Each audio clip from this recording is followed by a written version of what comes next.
In this lesson, we'll add masks to 5 layers. We'll speak about what masks do and how to work on the layer mask to get to this point. Okay, the next part is using layer masks to reveal the layers underneath each other.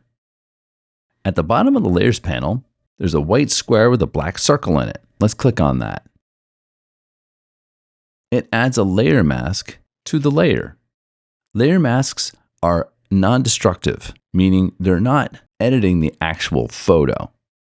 One thing a layer mask can do is conceal parts of the image.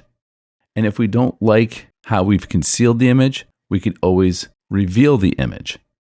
Layer mask is kind of like a magic eraser. To understand this better, let me show you what the layer mask can do. We're going to turn off all of the eyes on all the layers here. If you click on an eye and drag down, it will turn all the layers off. Let's turn the eye on the top layer, number 6.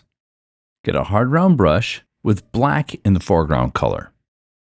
If you don't have black in the foreground color, you can click on that color and then find the black and click OK. With a hard round brush and black, we're going to paint black on that white layer mask.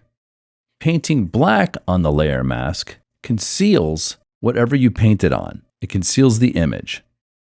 And we can see through that layer to the background, which is blank. If we want to reveal this image again, we can use the white in the foreground color and paint white on the photo. And that white reveals what's on the image. That's why this is so powerful and why Photoshop users use masks all the time. So let's work on this layer first. Put the black in the foreground color and paint around the actor, go around his body, and then paint the rest of the image so we conceal the rest of the image. When we're all done, we just want this guy on the right side. Turn on layer 3, which is underneath this layer, to reveal the next layer underneath. Pretty cool, isn't it? This lesson will continue in the next video.